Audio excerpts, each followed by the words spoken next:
Let's make a card using layered dies. I don't even like layered dies, but I probably made my most favorite card I've ever made, so let's get into it. Several months ago, I was inspired by a card by Debbie Hughes on Instagram. She also has a YouTube channel, but I don't believe she posted a video on this particular card. So I'll link her Instagram and then also her YouTube channel because she does have several beautiful cards that she's created in videos before. But I was hesitant to buy this only because my brain cannot wrap its head around layered anything. Layered dies, layered stencils, layered stamping. Everything just has to be lined up perfectly and I always screw something up. So I strongly dislike layered dies, really layered anything, okay? Why I got this, I don't know. But I looked at her card and I was like, okay, there's only a few petals that you have to layer on top of each other. Can't be that bad, right? It really wasn't, to be honest. So I'm going to share a few tips along the way that I picked up, being that I really don't like this type of die. But I absolutely love how my card turned out. It's so pretty. I use sprays. I'm not 100% sure what she used on hers, but I'm going to show you how I created this card. Again, inspired by Debbie Hughes. Okay, I did do a few little extra things on mine that make it my own, of course. If you are intimidated by layered dies and you have some in your stash, I don't want you going out and buying things that you're not going to use. If you have some in your stash, hopefully I help you grab them out and get using them. All right, before we get started, I would love to know, do you love layering dies, stamps, and stencils? And what are some tips and tricks that you may have for anybody else watching this? All right, first thing we're going to do is die cut out this die. It is one full die. Most of the other layered dies that I have are all individual pieces, which make it really confusing and it just too much for my brain to handle, to be honest. I know, kind of weird. But I'm going to die cut this out twice with some Strathmore mixed media paper. All right, now I'm going to die cut this out. And I run it through, kind of holding that end, and then I'm going to run it back through because there is one little part that doesn't like to die cut out fully. So I'm going to see it worked that time. I did put a little shim in there on the bottom, so that probably helped as well. And we can take those out later. I'm just going to pop these all out. And a little trick that I like to do is just kind of pound it on my hand or my desk, and then it helps get all those little pieces out. Set these aside so that you don't lose them, and then I'm going to do it twice because we use some of the elements twice. At least I did on my card. All right, so all of my pieces are die cut out. I'm going to set those aside just for a second because I'm actually going to take this piece of cardstock, cut it down to 4 5 1/4. And what I'm going to do is I'm going to add some texture paste on the back with a stencil. And then I'm going to let that dry while I color the petals and the leaves and everything for my card. All right, I'm going to put my sticky mat down. I need to definitely clean it. But it still works perfectly fine. And this holds my paper in place, and then it also holds my stencil down. All right, I'm going to be using the Distress Texture Paste, and I'm going to take a silicone spatula, and I'm just going to take, not too much, but enough to where I can kind of get it around. I don't want the design to be perfect on the background, so I'm going to kind of stagger it a little bit. And I'm going to show you a little trick that I like to do to kind of help everything blend together. I've been doing it for years. Because again, I don't want anything to be perfect. So I'm just going to leave it like that. I'm sure it's hard to see. I'm going to lift that up and you could see, maybe, that it's not all the way on, the design is not all the way on my card panel, and that's exactly what I want. I'm gonna actually scrape this excess off. So what I like to do is scrape the edges of the paste and the design and blend that design into the paper. It just helps everything flow nice together, and I don't know, I've just been doing it for years. I just, out of habit maybe, I don't know. So I'm going to set that aside to dry. And a little tip for paste is you can stick some saran wrap or press and seal, whatever you have on hand, and it helps keep it good for longer. Nothing lasts forever, so it still will go, it will dry up, so you should probably use it if you have it. All right, so now what I'm going to do is I'm actually going to put my little pieces on my mat here, and I'm going to start with my flower petals first. Let me get those little ones. Where'd they go? There's this one, and then that one. All right, so the main color I'm going to be using for my flowers are Tattered Rose Distress Spray, and I'm just going to spritz a little bit of water, not much, but just a little bit, and then I'm just going to spray this on. We're going to do a lot of layers on these, so it doesn't really need to be perfect, okay, but just to get some color down on there. And I'm also going to splatter some on there. So this sticky mat from Altenew is one of my favorite things to use. I don't usually pick up or purchase, like, you know, new trendy items, but after seeing a lot of people using it for quite a while, I decided to grab one, and I'm so glad I did, because it's one of the trendy items that I will probably use forever because it's so useful, especially like when you're die cutting and doing things like this holds all of those die cuts in place so that they're not flying everywhere, right? So I'm actually going to heat this, not too much, because I don't think heating this mat is the greatest idea, but I do need to kind of dry this just a tad bit and see how they're just staying in place instead of like flying all over.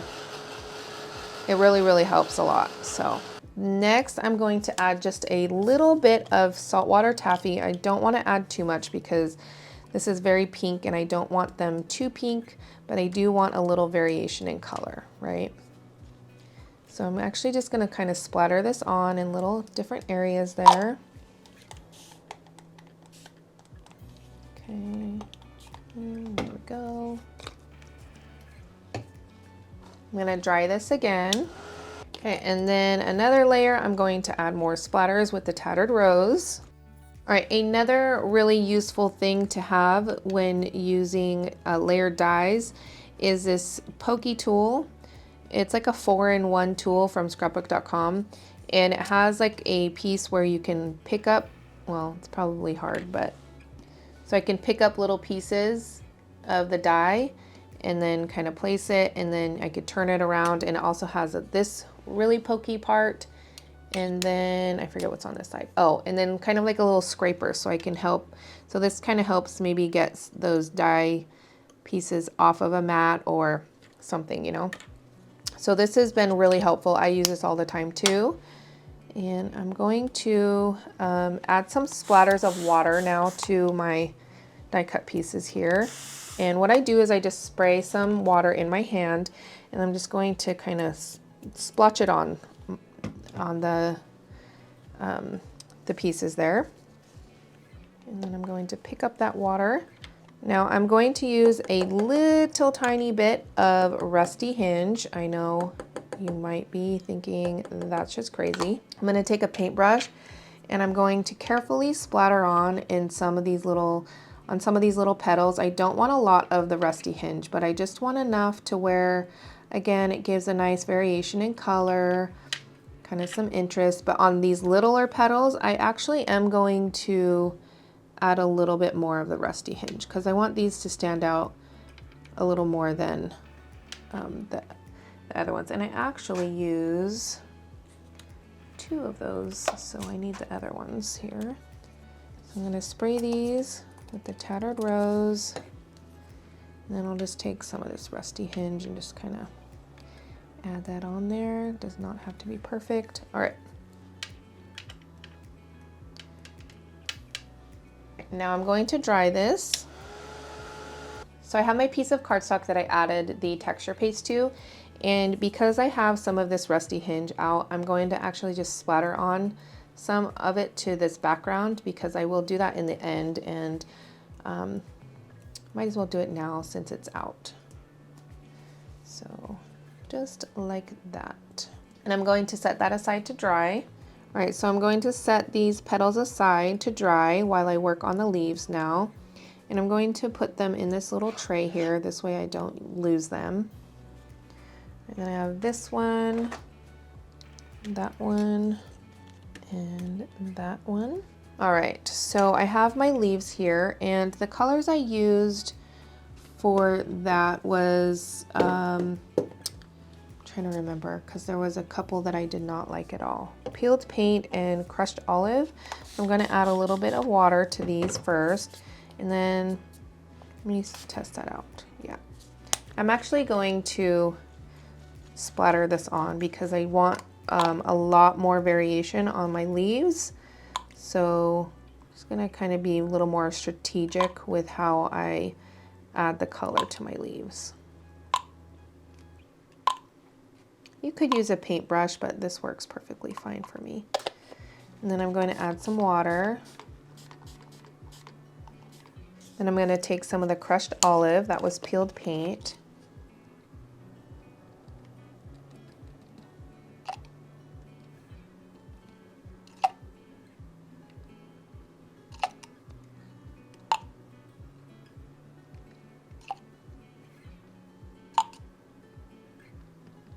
All right, and then I'm going to add just a little bit of Shabby Shutters. This is a lighter color, so I probably should have used this one first, but that's okay.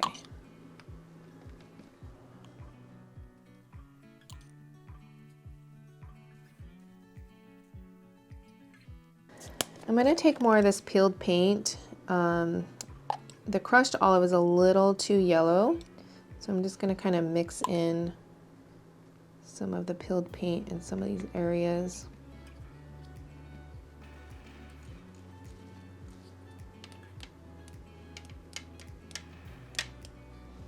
I'm going to add some splatters with, I believe that's peeled paint. And I'm just going to kind of cover up any white areas that may be there.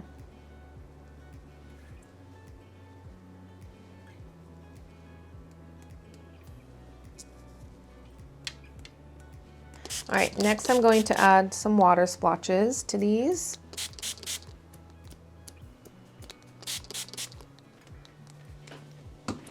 Take a paper towel and just lightly put it on there, and then it picks up some of that color because I'm not pressing it all the way in.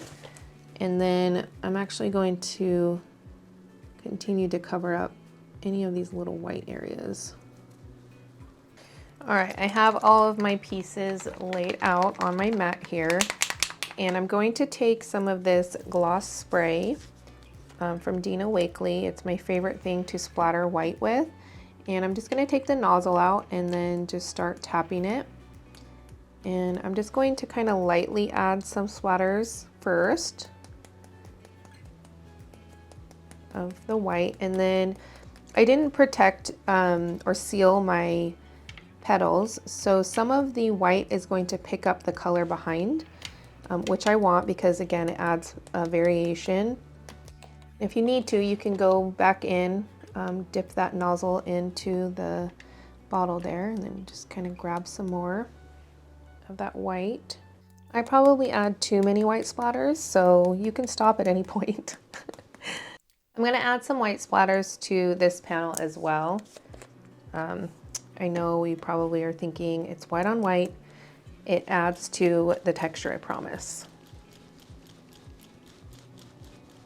All right, I'm going to let everything dry on its own so that some of the white picks up some of the color behind, and it kind of creates a nice variation.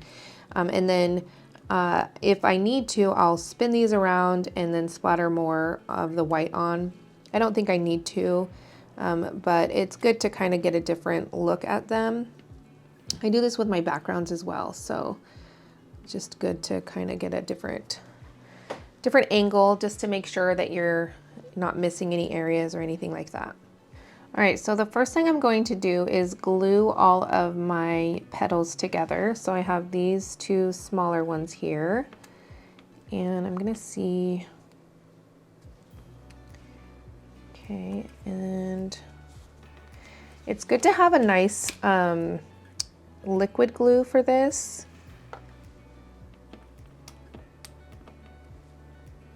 And I like to have it in that fine tip bottle.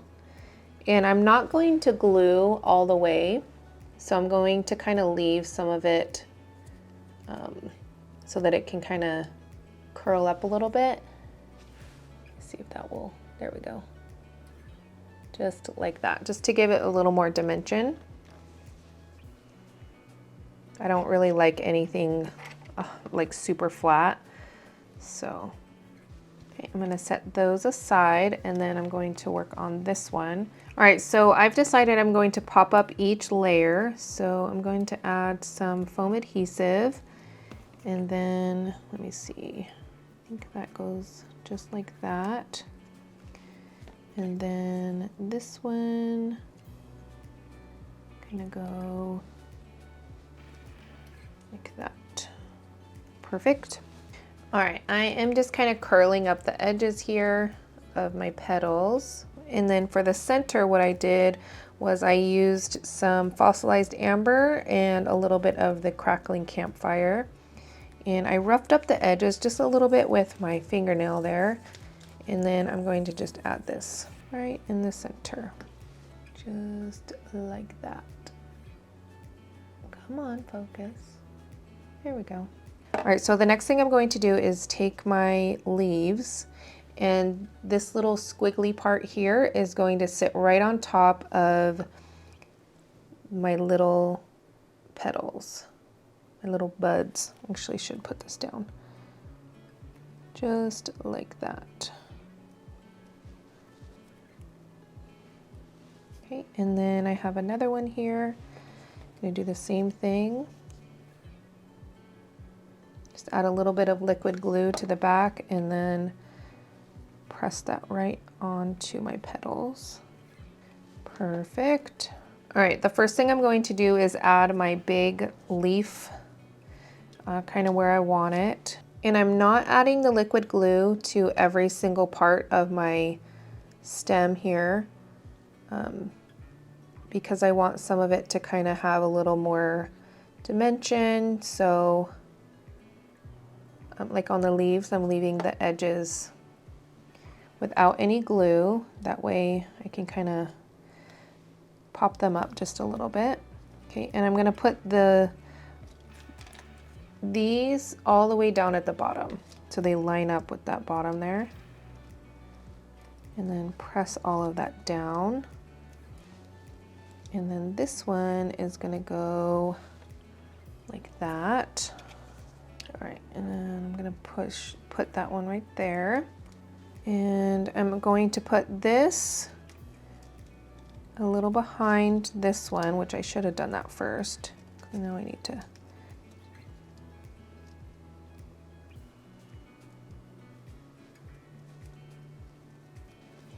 Okay, and then I'm gonna actually tear off a little more of that stem. I'm gonna add this one just like that.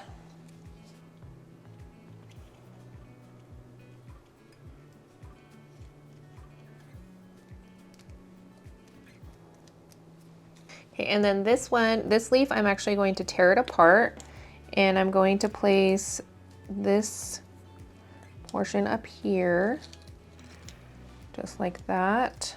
So I'm gonna put this leaf behind this one, offset it just a tad bit, just to give it a little more dimension there.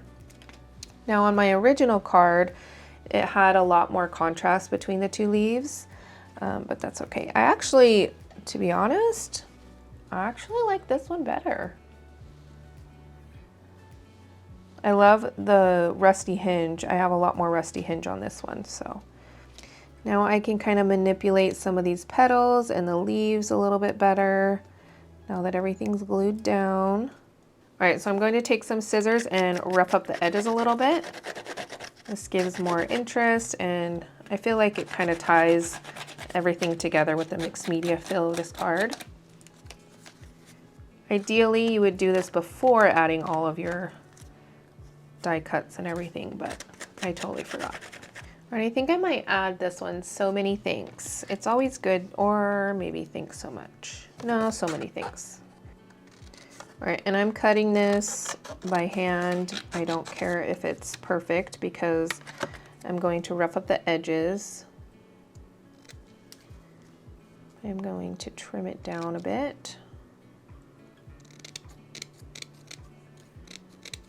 Okay, and then for this, I'm going to use my fingernail because it's so small. I'm gonna add that right down here. I'm gonna add some tape runner to this.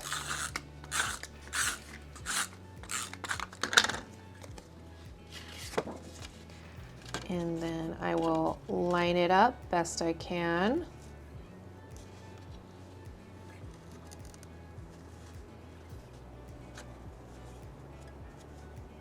All right, here's a card we created today. This is the one that I did previously. Both are so beautiful. I love this layered die.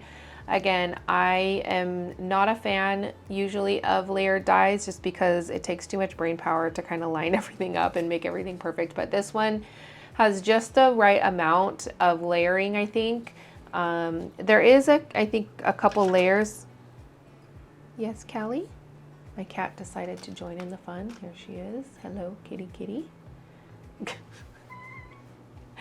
I think there's a couple layers that actually go on top of the leaves, but I liked them just like this, so I didn't add those. But anyways, I hope you enjoyed this video. All right, I want to thank you so much for watching, and I will catch you all later. And don't forget to stay creative, my friends.